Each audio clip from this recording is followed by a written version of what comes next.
Señorías, ujieres y personal de la Junta General del Principado, personas invitadas al Pleno, saludo también a todas aquellas personas que están siguiendo a través de Internet esta emisión y, por supuesto, a esa gente joven que tuvo que emigrar de Asturias y que espero que la próxima vez pueda seguir este debate en directo. Hace semanas desayunábamos con un informe de CEPREDE. Nos decía que Asturias se situaba a la cola del crecimiento económico, un crecimiento del 1,7% del PIB, que solo estaría por delante de Ceuta y de Melilla. Una vez más, para nuestra desgracia, estábamos cercanos a quienes menos avanzaban y muy lejos todavía de la media del país. Pero no queremos dramatizar. Sabemos que estamos ante la oportunidad de tomar decisiones. Venimos para rescatar a la gente, favorecer el crecimiento, y para eso presentamos en su momento 583 medidas a las cuales hicimos entrega de nuestro programa a quien quiso recibirlas. Hoy, ante la gravedad de lo que nos acontece, les presentamos simplemente los resortes a través de una serie de ejemplos en materia de rescate ciudadano, de sanidad, de empleo y, por supuesto, de lucha contra la corrupción. Algunos ejemplos de acciones y actitudes que pondría en marcha un gobierno de Podemos en caso de contar con su respaldo para recuperar no solamente nuestro presente, sino también el futuro de las próximas generaciones. Dijimos que no entraríamos solos y solas. Dijimos que no solamente nos acompañarían las más de 100.000 personas que nos votaron. Estamos ya abriendo las puertas de este Parlamento y no era una fórmula retórica. Recibimos cientos de mensajes cuando propusimos dar voz en este Pleno a las personas que quisieran transmitirles, mirarle a los ojos y decirles lo que pensaban y que no habían encontrado el canal para transmitirlo. Algunas de ellas nos critican, incluso las que nos critican nos hacen sentir orgullo de lo que estamos haciendo, de poder hablar y transmitir la voz de personas que vivían, por desgracia, con distancia, la vida de lo que acontecía en esta Cámara. Tengo en este momento la responsabilidad de trazar un discurso con las líneas clave de lo que para nosotros es un gobierno fuerte. Un gobierno fuerte es el que rinde cuentas ante la gente, el que defiende un programa que la gente esté dispuesta a respaldar. Y por primera vez no vamos a escuchar ni el monólogo de un candidato ni simplemente frases hechas de un partido político. En este es el discurso de la gente y, si me lo permiten, quisiera comenzar mi intervención citando a una ciudadana, Verónica Farpón, que nos dice: yo no quiero oír palabras bonitas, que de eso ya estamos hartos. Yo quiero que de verdad se trabaje por gente como yo, que somos la mayoría, que podamos estar un poquito mejor. Mi hijo empieza el instituto y estoy esperando por la misma beca mísera de 105 euros que encima este año no te dan ni el dinero, mientras tengo que ver cómo a estos señores les parece indigno cobrar 1.950 euros. A mucha xente ya non igual sentir pallabres guapes e paezca lo cabero a la política profesional non queda ni eso. Pero por mucho tiempo parecía que ya era bondo. Con pallabres cada vuelta menos guapes y más fes, pidiéndose un esfuerzo en nombre de la patria, del bien común. Díxosenos que los recortes ya eran imprescindibles para salvar el país, que ya era normal que los grandes ejecutivos cobraren cientos de miles de euros y tiñeren d'oro los sos paracaídes. Siempre había una respuesta para la mayoría social que tenía que aguantar un poquillín más. El barco fundía y seguían pidiéndonos que rescatáramos a quienes viven en primera clase. Pero la gente en algún momento se hartó de esto y dijo que ya no valía. Y gente como Verónica decidió que ya no tenía por qué ser así, que ya no tenía por qué su hijo cobrar una mísera beca de 105 euros, mientras los representantes institucionales se peleaban por ganar 4.500 euros como portavoces de los grupos parlamentarios. Las palabras no pueden ocultar la realidad, por más que las instituciones en ocasiones lo intenten. Hace 60 años, una plaza cercana a este hemiciclo fue bautizada como la Plaza del Generalísimo. No sería hasta 1979, cuando esa plaza recuperase el nombre que, de hecho, siguió siendo utilizado de forma popular, la Plaza de la Escandalera. En ese momento, la realidad de la gente, ese 1979, alcanzó a la realidad de las instituciones, porque el sentido común siempre termina acampando. Cuando salimos en 2011 a las plazas, no nos preocupaban ni los nombres ni las etiquetas. Lo único que queríamos era responder a los problemas que nos encontrábamos. Lo único que queríamos era abrirnos camino. Acuérdense de 2011. La mayoría de ustedes estaban ya aquí. La mayoría de ustedes lleven aquí desde años, muchos años. De la que en 2011 arrodeamos la Xunta General, no estábamos haciendo un asedio, como algunos dirían. Estábamos dando un abrazo. Nada más queríamos transmitirles que ustedes no estaban resolviendo los nuestros problemas. Queríamos decirles que reivindicábamos que la política y pertenece a la xente y presentámonos a las elecciones para que la Xunta non volviera a responder con silencio a las xustes demandas del pueblo. Presentámonos a las elecciones porque se nos acabó primero la paciencia que la esperanza. Durante los últimos años asistimos a todo tipo de escándalos sobre costes, expensas de reformas laborales, de derechos sociales. Podíamos haber optado por movimientos de carácter reaccionario como sucedió en otros países, pero nos encontramos con gente que salió a las plazas y a las calles a pedir más democracia, a tener más hambre de política. Podemos es simplemente una expresión más de esa esperanza, de la esperanza de encontrar democracia en gestos cotidianos y en lugares que no son necesariamente este. Lo estamos viviendo también en los municipios, lo estamos viviendo también en los espacios y organizaciones de la sociedad civil. Por encima de las siglas estamos obligadas y obligados a encontrar soluciones a esos problemas. Y es a lo que venimos aquí. Un ciudadano explica con lucidez la decisión que hemos de tomar y nos lo hace llegar en un mensaje. Santiago Tiscar nos escribe: hoy en Asturias tenemos que decidir si somos de nuevo vanguardia o seguimos siendo lo que hemos sido en los últimos tiempos, espectadores mudos y sordos a la espera de tiempos mejores. Y esa respuesta es la que espera la ciudadanía.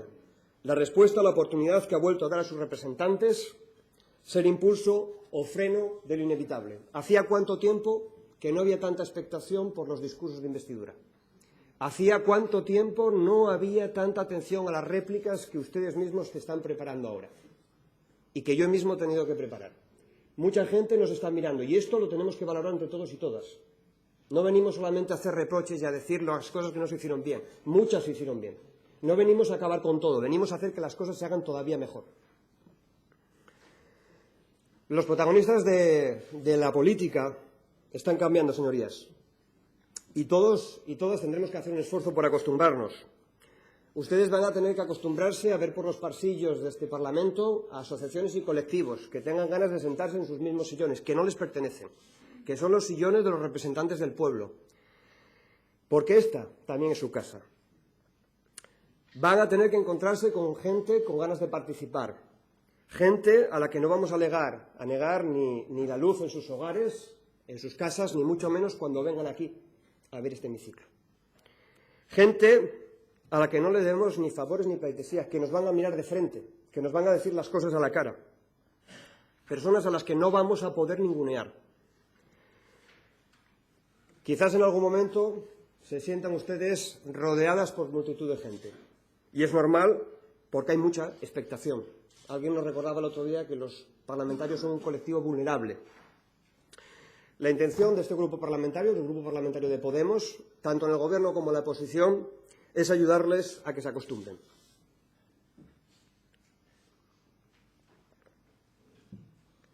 Ese cambio es inevitable, porque la gente no va a volver a permitir que les demos la espalda. Perdimos una ocasión cuando el único pozo que quedó sin cerrar, el único pozo en el que no se dejó de excavar fue en el pozo de la corrupción. Los efectos de la prevaricación, el fraude fiscal, el clientelismo, pero también la aplicación arbitraria de la legislación, la opacidad, nos ha pasado factura. Según un estudio de la Universidad de Las Palmas, en 2013, son 40.000 millones de euros el coste de la corrupción anual en toda España. La cifra equivalente a aquel primer rescate bancario de 2012, con el cual reflotamos a aquellos bancos que ahora nos cogen por el pescuezo para hacernos pagar sus deudas.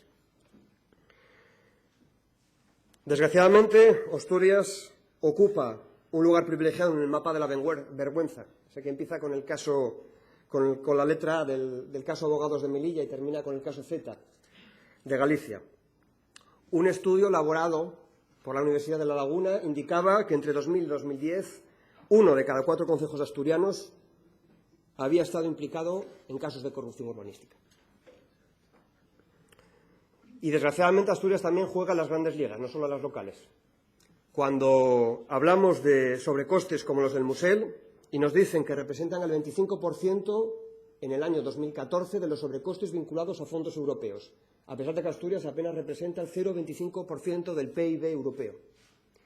Y les recuerdo, esto lo dice la OLAF, la Oficina contra el Fraude. La OLAF no es la tía o la suegra de Vicky el Vikingo, es la oficina que habla de la corrupción. La oficina que indica que en Asturias se concentra fraudes y sobrecostes de escala internacional. Los asturianos y les asturianes non tenemos un xen o una proteína que nos faiga máis corruptos que los daneses ou les alemanes. La corrupción política non é natural ni xenética, é unha cuestión de voluntad política e un verdadeiro compromiso con la ética de lo común, como quedó plasmado en el fracaso de iniciativas como la Ley de Transparencia o la Ley de Buen Gobierno. Palabras guapes y compromisos de investidura de 2012 que 3 años después siguen sin ver la luz. El fraude foi uno de los 6 cargos descritos de acusación de la Fiscalía Anticorrupción del caso del Musel. ¿Cómo podemos mirar para otro lado cuando en las arcas públicas salieron 250 millones de euros en sobrecostos para pagar la ampliación del puerto del Musel? ¿A quién queremos engañar mancomunando las responsabilidades en el caso del Musel, como hizo recientemente el señor Rexach, al declarar en la Audiencia Nacional que todas las acusaciones fueron avaladas por el Consejo de Administración, los puertos del Estado y el Ministerio de Fomento? En el caso del Musel, falábase de dobles contabilidades de 88.000 transportes sujetos a una falsa contabilidad, de cómo se facturó por unos materiales pétreos que nunca llegaron a utilizarse, de cómo la Autoridad Portuaria de Xixón aceptó pagar un costo unitario más elevado por los materiales suministrados en estanteres del previsto por contrato. Parece que se pagó con fondos públicos gastos materiales que nunca se produjeron, generando un voluminoso sobrecoste que incrementó, por tanto, el beneficio de la adjudicataria de la obra de forma totalmente injustificada e injustificable. La Asturias que madruga está farta de almorzar portais que se asemellen a orles de corruptos. Al que trabaja a diario por un salario mínimo, a los que busquen un primer empleo, a los que lleven esperando mucho tiempo para volver a cotizar en la Seguridad Social o que nunca lo tuvieron, tienen que marchar para sobrevivir. Mucha xente mira por las personas que queden en situaciones cada vez más difíciles. Ya no ellos importa si es el partido colorado o el partido azul. La corrupción y la corrupción. Y de esto tan fartucos. ¿Recuerdan aquella historia de María Severina? Aquella cena de 97 años, a la cual la agencia tributaria acusó en 2009 de evadir impuestos. Aquella mujer que no tenía ni siquiera una tarjeta de crédito y que su hija denunció aquel fraude de unas llamadas telefónicas que les imputaban unos gastos. La policía archivó el caso. Un año después, Azucena denunciaba exactamente lo mismo, 130.000 euros que le reclamaba la agencia tributaria. Y todo respondía al trabajo de una funcionaria, Marta Renedo, colaboradora estrecha de un consejero, señor Riopedre. Pero que, por supuesto, no podían actuar solos. Tenía que existir una inercia que es la que garantiza que se perpetúe, que determinada gente pueda disfrutar de viajes de lujo, a Tenerife o al Báltico, mientras otros ni siquiera llegan a final de mes. De todo esto no faltaron testigos. Trabajadores públicos y ciudadanos de a pie tuvieron que sufrir el silencio, la impunidad. El deber de secreto dentro de las administraciones convirtióse en una suerte dormetá, un pauto de silencio para no denunciar los casos de corrupción por miedo a las consecuencias. El verdadero compromiso de la lucha contra la corrupción pasa por tomarse en serio las evidencias de los casos de corrupción. Existen ya herramientas, no necesitamos superhéroes o heroínas, herramientas contrastadas a nivel europeo que nos permiten simplemente abordar las causas y también interrumpir la generalización de esa corrupción. En nuestros primeros 100 días de gobierno propondríamos un paquete de medidas de lucha contra la corrupción para evitar que no tengamos que volver a vivir la vergüenza de casos como el caso Marea o los casos Aquagest. Sabemos que hay soluciones y las venimos a proponer. ¿Nos toque a nosotros gobernar o no? Están sobre la mesa, están en nuestro programa. La oficina virtual anticorrupción, que permitiría, garantizando la confidencialidad de los empleados públicos, Denunciar casos en muchas ocasiones muy delicados. Cuando hablamos de expedientes que son manejados por un número limitado de personas, es fundamental garantizar la confidencialidad. Sin eso no puede haber nada más que miedo a denunciar las prácticas fraudulentas. Proponemos crear una unidad anticorrupción, lo explicamos durante la campaña, compuesta por funcionarios letrados del Principado de Asturias. Una unidad anticorrupción encargada de fiscalizar el funcionamiento, de poner soluciones, aquello a lo cual la justicia no puede llegar, pero que una revisión crítica de los funcionamientos y de las inercias administrativas permitiría hacer que esto funcione mucho mejor, de manera más eficiente y, sobre todo, que la Administración asturiana se convierta en el kilómetro cero de la lucha contra la corrupción y no la meta de llegada de corruptos y corruptores. Y esto lo proponemos porque es fundamental para la creación de empleo. No hablamos simplemente de la corrupción en términos estrictamente morales o éticos. El problema es que, mientras sigamos pisando el freno de la corrupción, no podremos pisar el acelerador del crecimiento económico y de la búsqueda de empleo. Según la Comisión Nacional del Mercado y de Competencia, entre 800 y 1.000 millones de euros se cuelan malgastados por culpa de la corrupción. Esto supone 30.000 puestos de trabajo dignos. Como ven, el paro no es solamente un problema económico, es un problema también ético. Por tanto, cuando pedimos limpieza, no degradamos las instituciones. Las degradamos cuando no aplicamos las medidas necesarias para garantizar la honestidad de estas instituciones. Es un problema de cultura política y por eso invitamos a un código ético extenso que da cuenta de nuestra honestidad, de que cualquiera nos pueda pedir explicaciones, de renunciar al aforamiento, de renunciar a esos privilegios que hacen que nos vean a distancia de la experiencia cotidiana de mucha gente. La dignidad de la Xunta la marcan las políticas que se desarrollan en ella, la altura ética y moral que demostremos, no solamente en nuestros salarios. Dijimos que veníamos a cambiar la política en la medida de nuestras posibilidades, pero que la política no nos iba a cambiar. Lo hemos demostrado. No financiamos nuestra campaña con criterios bancarios, no pedimos créditos. Hicimos una campaña austera que, además de austera, la ahorró a los asturianos y a las asturianas 90.000 euros. Renunciamos a un salario que no nos correspondía, un salario que estaban cobrando aquella diputación permanente, que tan permanente era que ocupaba los 45 integrantes de esta Cámara. Nosotros no teníamos siquiera despacho, así que oficialmente no estábamos trabajando, de hecho aún no lo tenemos, pero asumíamos que la gente no podía entender que ganásemos más o menos, pero seguro que no nos iban a pagar por no trabajar. Creemos que vincular los salarios de nuestros diputados y diputadas al salario mínimo interprofesional no es una forma de restarle dignidad a la Junta. La propuesta que hacíamos, y que desgraciadamente tuvimos que debatir a las pocas horas de conformar esta Cámara, a pesar de que nosotros nos opusiéramos, porque entendíamos que había cosas muchísimo más importantes de las que hablar, que la de fijar nuestros salarios por los próximos 4 años. Era una propuesta que reducía costes, evidentemente. Si nos imponemos un salario de 3 salarios mínimos, ahorramos dinero. Pero, sobre todo, vinculamos nuestros salarios al de la población. Porque alguien decía 1.950 euros netos es indigno. ¿Y saben por qué? Porque el salario mínimo interprofesional es indigno. Si los representantes institucionales hiciésemos nuestro trabajo en el Congreso de los Diputados o donde corresponda, podríamos subir ese salario mínimo interprofesional. Somos los únicos que tenemos el privilegio de asignarnos nuestro propio salario y ese privilegio lo tenemos que utilizar de forma responsable.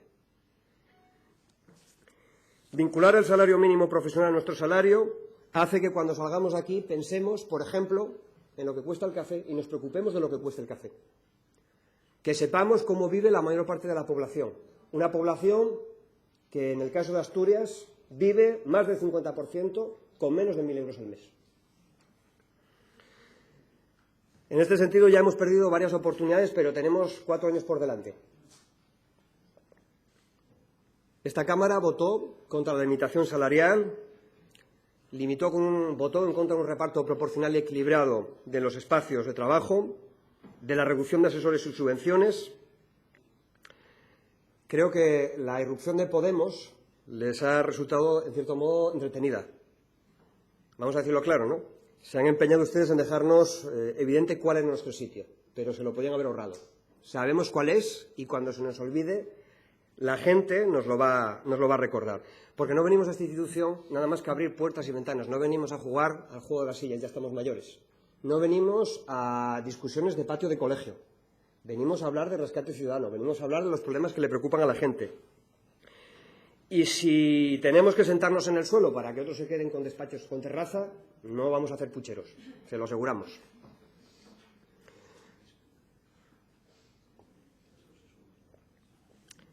Como describió hace pocos días Nacho San Marcos, que envía un mensaje, decía Emilio León, lo que ellos no saben es que tu despacho es el mayor en metros cuadrados, porque está en la calle. Y tus secretarios, portavoces, asesores y representantes somos todos. Nuestros móviles, tablets y ordenadores son tuyos. Díselo a ellos bien alto. Cumplo el mandato. No se lo tomen demasiado en serio, nada más que lo necesario. Este espacio del que hablamos, esas plazas y esas calles de las cuales nos interpelan, es nuestro sitio. Y con el tiempo nos darán la razón, es el suyo también. Y vamos a ayudarles a comprenderlo. La gente nos invitó a convertir el Gobierno de Asturias en un gobierno de cambio. Esa es la interpretación que nosotros hacemos de los resultados electorales. Pero que quede claro que la invitación no es una invitación de por vida. Ya pasaron los tiempos en los cuales la gente esperaba a que tomasen decisiones por ellos.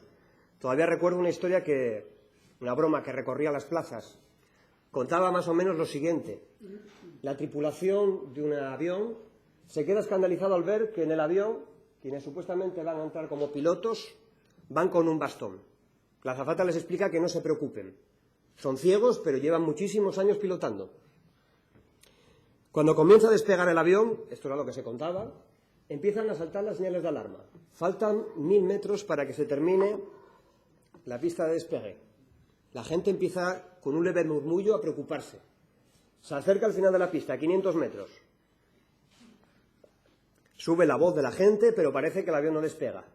Cuando ya salta la última de las alarmas, se termina la pista de aterrizaje y van a chocar contra un muro. Milagrosamente el avión despega y la gente grita con alivio. El copiloto le dice al piloto, ¿te imaginas el día que la gente no grite? ¿El golpe que nos vamos a dar? Así nos sentíamos porque teníamos la impresión de que los debates que se tenían en esta Cámara eran debates que no veían lo que nos estaba pasando, que esas cifras macroeconómicas que escuchábamos en los titulares una y otra vez parecía que no estaban dotadas de vida, que para ustedes no tenían sentido. Y por eso decidimos dar este paso, porque llegó un momento en el que ya no nos conformamos simplemente con cambiar de pilotos, queríamos cambiar de rumbo. Los gritos de la gente permitieron salvar algunos de los derechos del Estado de Bienestar que se estaban desmantelando cuando a toda prisa se aprobaba una reforma constitucional. Y creemos que esos gritos siguen siendo importantes, aunque ahora ya los podemos escuchar y no hace falta pedir a la gente que grite, y por eso elaboramos un programa colaborativo, esas 583 propuestas, elaboradas por la gente que demuestran que cuando les hablamos de sentido común, de verdad sabemos lo que estamos diciendo. La realidad nos muestra que cada día la crisis económica supone un duro golpe para la ciudadanía y que las políticas implementadas por el Partido Popular y acatadas con frecuencia por el Partido Socialista en Asturias no la ponen más fàcil. Mientras que se marafundiaven les perres públiques en verdaderes tumbes de formigón, innecesàries o inacabaes, la experiencia cotidiana de sectores cada vez más grandes tornábase cada vez más desesperanzadora. Hai sectores na sociedade asturiana que demanden soluciones de arreu para los problemas más prioritarios y proyectos de futuro, que avalen un cambio económico que sella quien a dignificar esos vides. Precisen de medidas urgentes de rescate que sellan a executarse con la mesma velocidad y concreción con la que los gobiernos del bipartidismo vinieron al rescate de los bancos y los sus intereses económicos. En esta ocasión, les medidas serán para salvar a la ciudadanía, para salvar a la xente que sufre desagospios, prohibitud enerxética, imposibilidad de pagar un alquiler, las medicinas o, en el peor de los casos, los alimentos para subsistir. Y si esto le parece exagerado, les recuerdo que los estudios del Instituto Nacional de Estadística nos dicen que el 25% de la población asturiana está en riesgo de exclusión social y que ya más de 80.000 personas viven en esa situación. Nuestro programa de gobierno para el cambio supone lanzar un programa urgente de medidas que aborden cuestiones como la creación de un fondo de garantía de vivienda, un fondo para la alimentación, para la salud y la sanidad, la cultura y el deporte de las familias más golpeadas. Pero no nos quedamos ahí, porque creemos que hace falta apuestas de futuro. Estas medidas, no obstante, son medidas útiles para crear empleo. Creemos que si la gente no recupera su capacidad de consumo de bienes básicos, no va a ser posible la reactivación económica. No estamos hablando simplemente de una cuestión de justicia social, de combatir el éxodo rural, de combatir las dificultades que encuentran las mujeres para incorporarse al mercado laboral o para la brecha salarial que no ha dejado vergonzosamente de crecer en los años de la crisis. Estamos hablando de una cuestión económica y las cuentas salen cuando se toman en serio. Según el estudio realizado por FOESA, el gasto promedio en alimentación es del orden de 140 euros mensuales en Asturias, con una cobertura del 70%, es decir, del orden de 100 euros mensuales, y un presupuesto de 60 millones, podríamos garantizar el derecho a la alimentación del colectivo más vulnerable, 50.000 personas que ahora mismo necesitarían de forma urgente abordar cuestiones alimentarias. La macroeconomía no puede maquillar la realidad, no puede hacer que las cosas que pasan a pie de calle sean invisibilizadas. En el primer trimestre de este año se han ejecutado 4 desahucios diarios, cifras similares a las de 2013, según las estadísticas del Consejo General del Poder Judicial, que dice que la crisis llega y repica a las puertas de los juzgados y que no ha parado de hacerlo. Si quienes nos gobiernan han visto incrementado su patrimonio desde 2008, así como la gente que les rodea, es normal que el estallido de la burbuja inmobiliaria le suene al estallido de una pompa de jabón. Para todos los demás necesitamos medidas urgentes y para eso estamos dispuestos a utilizar y poner a su servicio nuestra experiencia desde los movimientos sociales, porque sabemos que las medidas son posibles, están ahí. Hace falta voluntad política y voluntad política desde luego que no nos falta. Estamos hablando, por ejemplo, de la existencia, como denunciaba la plataforma de afectados por las hipotecas, de más de 2.000 viviendas sociales vacías en Asturias. Hablamos de ampliar, gracias a un programa de intermediación entre propietarios e inquilinos, el parque de viviendas en alquiler, al cual podríamos destinar 3 millones de euros. Creemos que es posible ampliar el parque de viviendas sociales, renegociando con la Sareb, asumiendo que existe una deuda contraída por los bancos que hemos financiado y que disponen ahora de viviendas que no son puestas a disposición de la ciudadanía. Y no necesitamos esperar ni siquiera aprobar un presupuesto con un gobierno de Podemos. No necesitamos esperar a 2016. Incluso con los magros márgenes de la coalición presupuestaria de Partido Socialista y Partido Popular, es posible encontrar 40 millones que podríamos destinar a este rescate ciudadano. 40 millones fruto de la reestructuración de nuestra deuda. Fruto, claro está, de una negociación en la que tengamos que mirar cara a cara a los altos ejecutivos para explicarles, como les decía, que llega el momento de que devuelvan lo que le deben a la sociedad. Y esto no se puede hacer si nuestra campaña ha sido financiada por esos mismos bancos. Y no se puede hacer si nos vamos a jugar al tenis con esos mismos altos ejecutivos.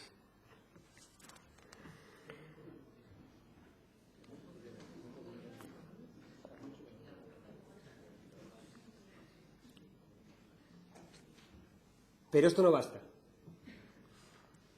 Hace falta, además, poner en pie procedimientos de emergencia ciudadana, abreviar los procedimientos de la Administración. Ahora os vais a reír más. Cuando se ponen como excusa, ¿no?, las trabas de la Administración y se dice que se tarda mucho.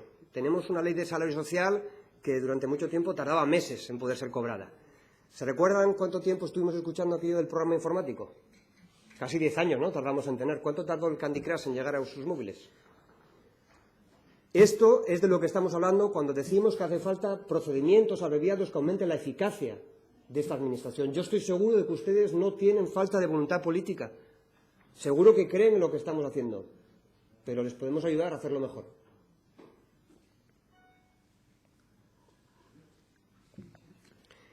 Ese procedimiento de emergencia ciudadana hará que se priorice el pago después del pago de las nóminas de los empleados públicos, de las medidas relacionadas con el rescate ciudadano, antes que las dietas y los gastos de protocolo.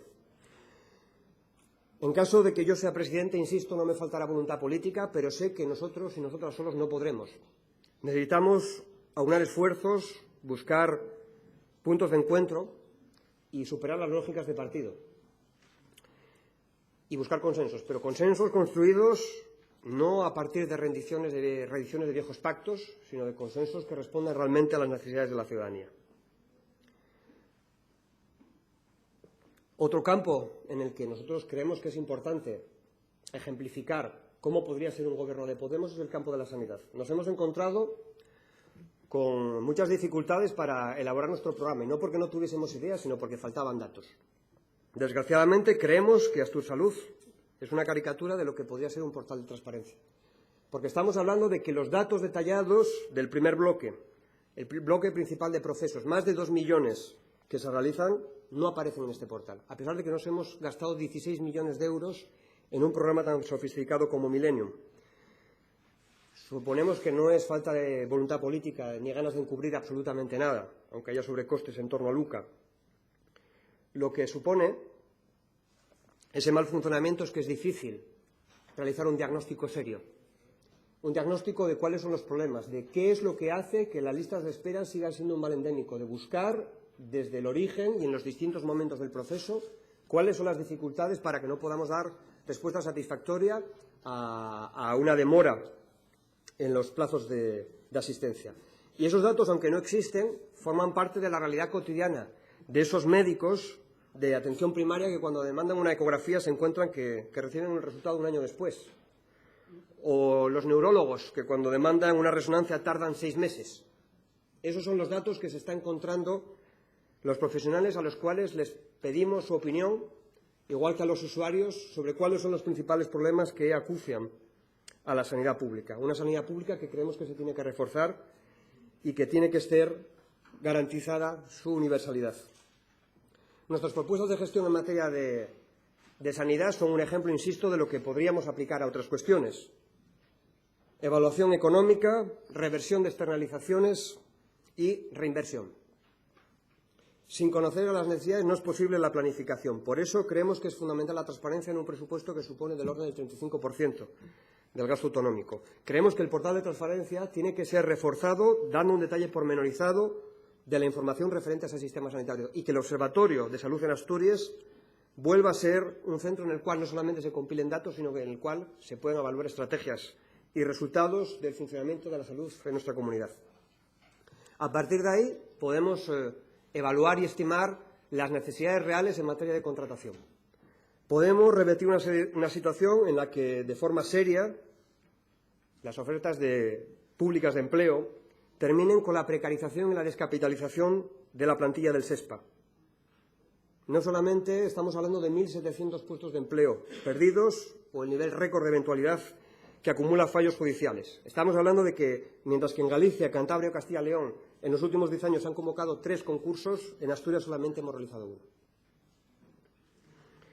Con esos costes y ese detalle podemos evaluar la eficiencia de las externalizaciones. No solamente saber lo que hemos presupuestado para la sanidad, sino evaluar el impacto y los costes de ejecución. Algunas de esas privatizaciones, claras o encubiertas, ya se han puesto en evidencia. Y si a la transparencia sumamos actuaciones orientadas a denunciar el fraude comercial, si establecemos una unidad de compras común e implementamos guías farmacoterapéuticas, podríamos evitar el malgasto de hasta el 5% del presupuesto sanitario, según el informe de la Comisión Europea de 2013 sobre fraude sanitario. Y creemos que existe un retroceso. No lo vamos a comparar, evidentemente, al de otras comunidades.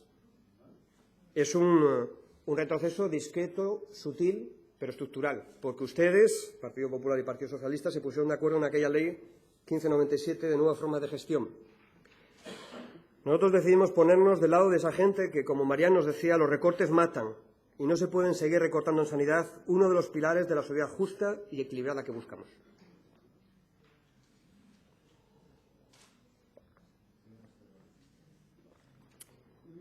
Pero mientras defendemos a bata y espada nuestro sistema de sanidad, sería completamente incongruente que continuásemos degradando el medio ambiente. Y en esto parece que hay un consenso claro. El medio ambiente nos preocupa a todos y a todas. Todos recogemos los datos, por ejemplo, de Ecologistas en Acción, que dicen que del orden del 84% de la población asturiana respira aire contaminado. Y seguramente estaremos de acuerdo en que hace falta planes de mejora de la calidad medioambiental. Discutiremos seguramente cuando hablemos, por ejemplo, de la mejora de los transportes, de un uso mucho más racional de las infraestructuras, del uso del transporte público y quizás otro poquito más cuando hablemos de cambiar de modelo energético y hacerlo sustentado sobre energías renovables. En lo que igual no estamos tan de acuerdo es cuando hablemos de despropósitos como proyectos contaminantes como el de la incineradora. Ahí es donde se ve la prueba de algodón de la voluntad para terminar con proyectos que no resuelven el problema de la gestión de residuos y que no cumple además la Directiva Marco Europea de Residuos. Donde otros apuestan por la contaminación, nosotros apostamos por un sistema de reciclaje que multiplica por 5 el empleo creado por quienes apuestan, insisto, por la contaminación. Y cuando hablamos de medio rural y de declive demográfico, cuando pensamos que la población se ha reducido el número equivalente a la población de Paragua, nos damos cuenta de que en Asturias hemos innovado en un mecanismo para reducir el desempleo, que es el que se reduzca la tasa de actividad. Bajamos en el paro gracias a que envejece la población, cuando no es por directamente la emigración. Y esa fuga de capital humano se produce de forma desigual. Nosotros creemos que un proyecto de país se sustenta sobre una visión equilibrada del territorio, un proyecto para Asturias. No solamente nos acordamos de las salas cuando llegan las elecciones, unas salas en las que se hacía campaña casi de mala gana porque más o menos se repartía los escaños entre Partido Socialista y Partido Popular gracias a un sistema electoral que dificultaba la emergencia de alternativas, por lo menos hasta esta ocasión. Creemos que hace falta combatir la despoblación evitando recetas fracasadas. Las salas merecen algo más que museos. Creemos que hace falta un uso racional, un aprovechamiento de los recursos que en muchas ocasiones están bloqueados por trabas burocráticas. Creemos que la mejor manera de mantener y fijar a la población que quiere hacerlo en las zonas rurales es facilitarles el acceso a los recursos, a los servicios básicos. No se trata tanto de crear y construir sistemáticamente autovías de alto coste de mantenimiento para que la gente tenga que recorrer largas distancias para disfrutar de una película. Se trata de que la gente tenga la cultura, el deporte, el centro médico al lado. Ambulancias. Cuando hablemos del AVE, yo les diré, prefiero que lleguen las ambulancias a las casas de la gente que el AVE hasta la ciudad de Gijón. Y es importante, claro está, porque los sobrecostes del AVE hubiesen permitido la financiación de una red de cercanías mucho más eficiente. 1.500 millones de euros nos hubiesen permitido densificar y aumentar la frecuencia y la fiabilidad de nuestro sistema de cercanías, Renfe y FEVE. Pero esto lo dejaremos para otro debate, ¿no? Creemos que hace falta desbrozar la administración recargada y abonar con inversión pública. Redes viales de cercanía para la gente, igualando a aquellos que pagan los mismos impuestos que los demás y que no siempre disfrutan de los mismos derechos. Y cuando hablamos de materia laboral, una de las principales preocupaciones de una población que ve como la tasa de actividad es de las más bajas del Estado, que se profundiza el estancamiento y que los salarios, según un informe de la Unión General de Trabajadores, se han reducido en un 9%. Al mismo tiempo que la prolongación de la crisis hace que el número de personas que disfrutan de una cobertura por desempleo se vea reducida. Marco Antuña, de la Asamblea de Trabajadores de Empresas en Lucha, nos escribe: los problemas más acuciantes que hoy en día sufre Asturias son los relacionados con el empleo. El crecimiento del paro hasta límites insostenibles, los cierres de empresas, los EREs promovidos al amparo de la genocida reforma laboral del PP, la precarización del empleo existente, el crecimiento del número de trabajadores cuyo salario no le permite cubrir las necesidades básicas, la falta de futuro laboral, de la juventud que se ve obligada a emigrar, el empobrecimiento de muchos hogares. El Gobierno asturiano no puede ni debe ser neutral ante la pelea de los trabajadores por sus puestos de trabajo y por unas condiciones laborales y salariales dignas. Los 55 despedidos de Santa Bárbara la gente que sufre el acoso y la precariedad en el Hotel Reconquista, el desmantelamiento de Coca-Cola, del Matadero Central de Asturias, del Centro de Empleo Especial Apta, la lavandería de Cabueñes, trabajadores del ERA, subcontratas de Movistar, esa larga lista de gente que vino a este hemiciclo a sentarse y a decirnos que no habían sido recibidos, como recordó el señor Fernández, que era una de sus peticiones. Porque ellos veían que nuestro presidente se reunía con banqueros, con la patronal, se reunía con gente con traje y corbata, y ellos pedían simplemente que se reuniesen en pie de igualdad para explicarse cuáles son los problemas, y si usted no tenía capacidad de resolver sus problemas no pasaba nada, bastaba con haberlo escuchado.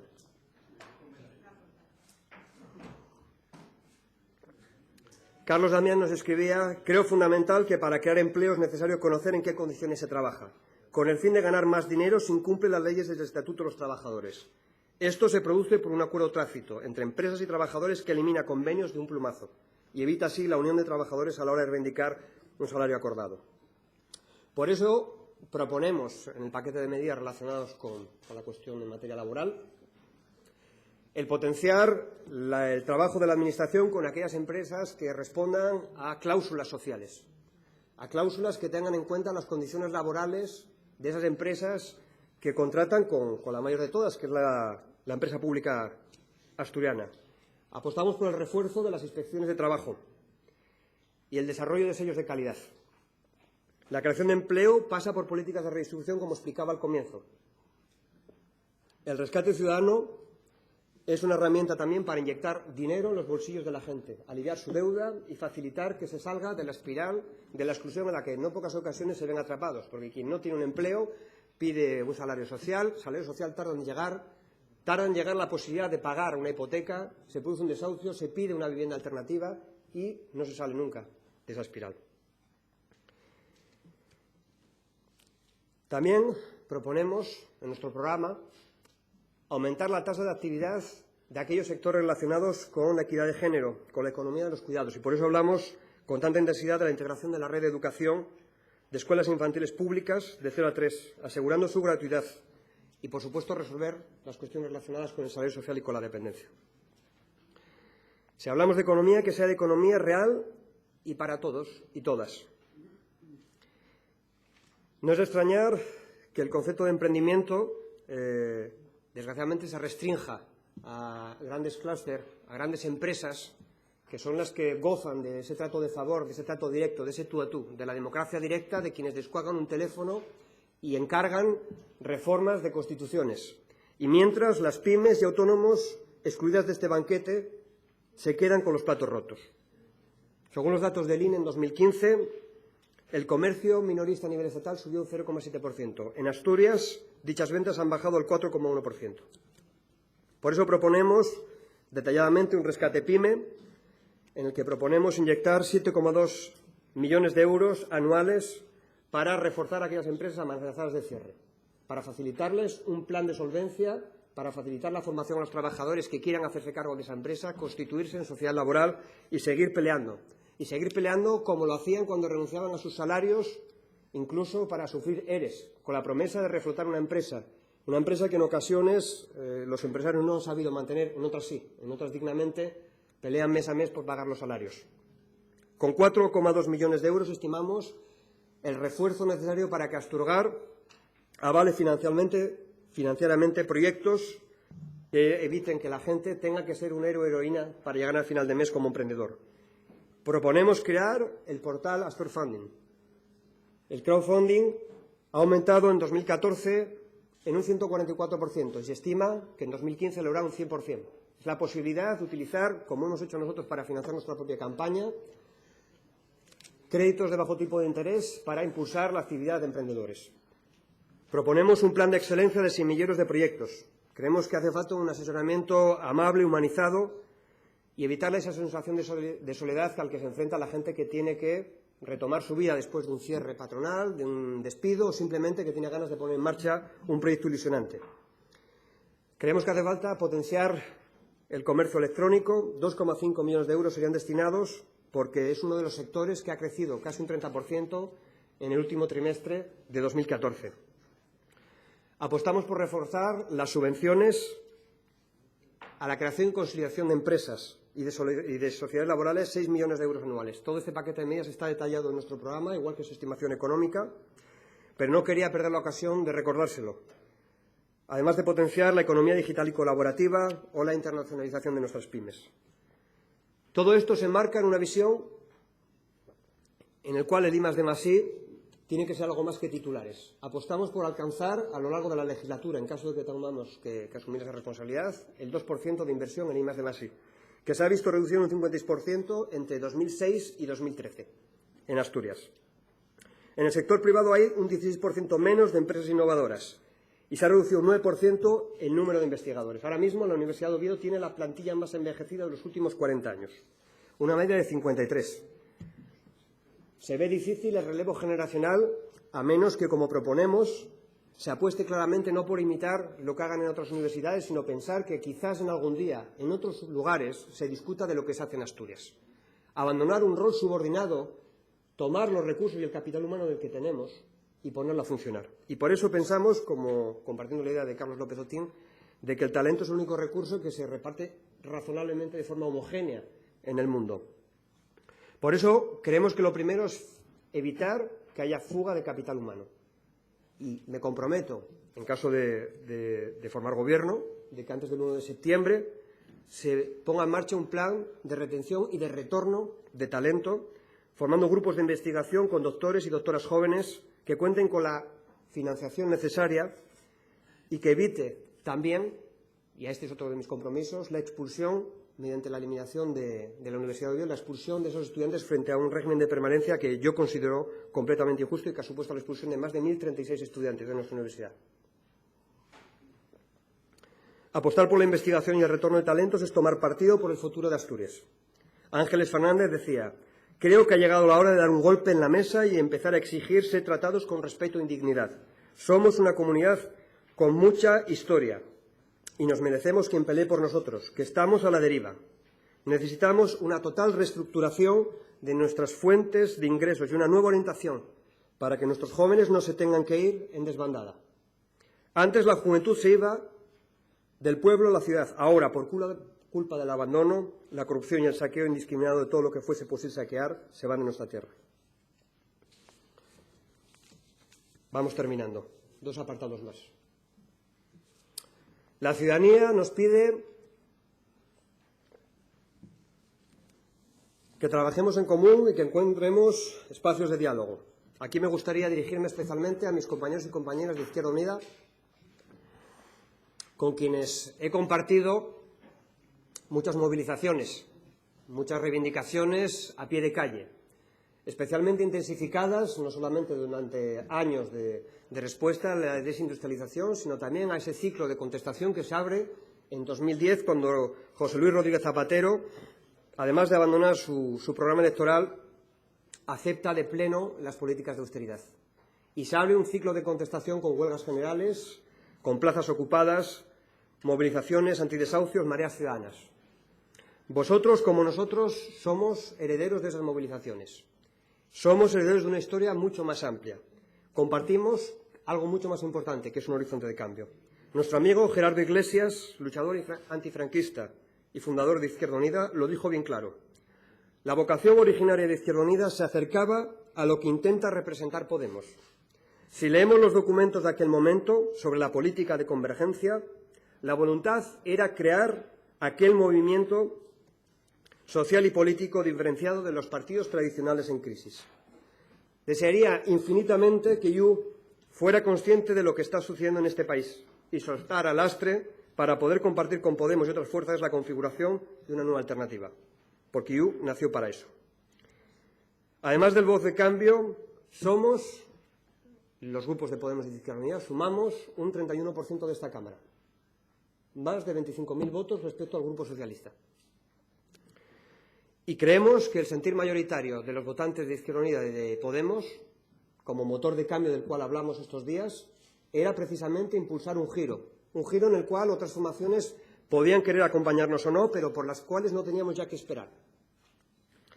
Os pido un favor, que escuchéis a vuestros abuelos, a vuestros militantes históricos, a vuestros simpatizantes, por supuesto, y militantes de la organización, A toda esa gente que lanza un grito urgente, un grito que llega también desde el sur de Europa. Tsipras nos decía aquello de ahora mismo descansa sobre nuestros hombros la responsabilidad histórica frente a las luchas y sacrificios del pueblo griego para la consolidación de la democracia y soberanía nacional, la responsabilidad por el futuro de nuestro país. No va a ser este, desde luego, el último momento. No es un ultimátum, ni mucho menos.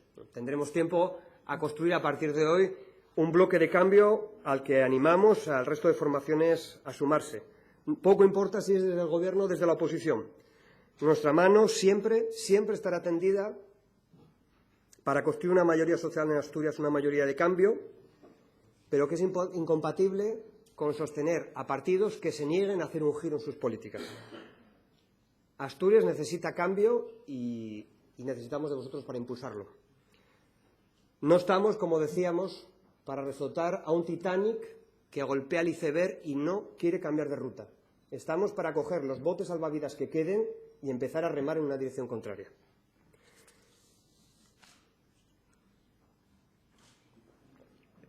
¿En qué consistiría un gobierno de la gente? Un gobierno con un proyecto de país. Un gobierno que no va a dejar a nadie atrás porque nuestra población, que demográficamente no tiene el peso de otras comunidades, se merece que hasta la última persona cuente con un gobierno que reme en su misma dirección.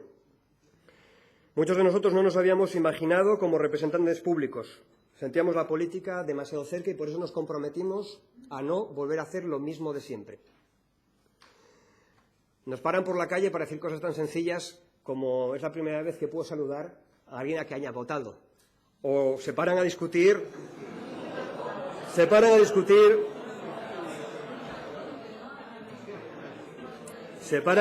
con nosotros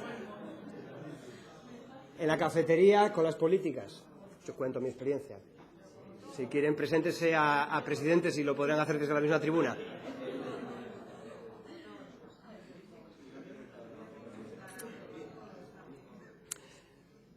Gente que se acerca a las cafeterías a discutir la política, de política con mayúscula, de nuestra estrategia, de decirnos en qué nos estamos equivocando y dónde no. Para decirnos simplemente que no les decepcionemos. Y os aseguro y les aseguro que vamos a hacer todo lo posible por no decepcionarles y por no decepcionarnos. Porque cuando nos equivoquemos tendremos que volver exactamente a las mismas cafeterías a rendir cuentas. Van a pedirnos en los mismos sitios explicaciones. Ahí vamos a aprender de la gente. Y cuando gobernemos en Asturias lo haremos, si nos toca, a partir de los mismos principios, llamando a las cosas por su nombre, compartiendo con la gente los aciertos, pero también nuestros errores. No antepondré las siglas a ideas o colores ni propuestas. Lo decíamos bien claro, no intercambiamos sillones, discutimos sobre razones políticas. Y desde ya mismo reconozco que ha habido propuestas interesantes en los programas de las otras formaciones políticas.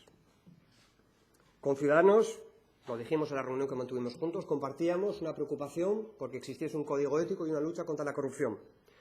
Con Foro compartimos la importancia que sistemáticamente se le da a que Asturias tenga una voz propia, no subalterna respecto a la dinámica que se mantiene a nivel de España. Con Izquierda Unida, por supuesto, mantenemos coincidencias en materia de empleo, muchas otras las hemos destacado en un documento que hicimos entrega, y con el Partido Socialista nos identificamos sobre todo con medidas que han tomado ya en otras comunidades, por ejemplo, como en Aragón, cuando se plantea la moratoria de la LOMCE. Un gobierno de la gente, sobre las virtudes de las políticas aplicadas por el Partido Socialista, ya ha hablado primero, no es la primera referencia que hago. Un gobierno de la gente es el que da poder a la ciudadanía, el que se ve respaldado por sus iniciativas. Por eso insistíamos tanto en abrir las puertas a la sociedad. Un gobierno que ponga por delante esos intereses ciudadanos y a sus organizaciones sociales y que se haga portavoz y transmita también y discuta de igual a igual sobre sus iniciativas.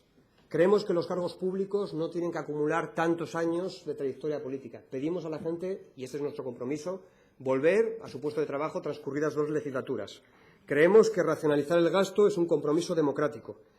No nos preocupamos de mantener nuestros privilegios. La sociedad pregunta, mientras tanto, qué y dónde va a recibir el siguiente golpe. De eso es lo que nos vamos a preocupar en caso de tener que asumir responsabilidades de gobierno. Y queremos hablar de cómo dar estabilidad, porque la estabilidad no la da simplemente la aritmética parlamentaria. La estabilidad la da la vocación de servicio público. de tender la mano, de ser capaces de tender la mano, de tener alturas de miras y de generosidad, como ya hemos demostrado. Ya para terminar, el gobierno de la gente tal vez no llegue esta semana, pero llegará. El cambio es imparable. Y hoy tienen sus señorías la decisión de sumarse o no a él, de estar del lado del inmovilismo o de la gente que sufre. Y quiere un mejor futuro para ellos y para sus hijos. La decisión es suya. Y la situación actual, quien calla o se abstiene, otorga. Muchas gracias.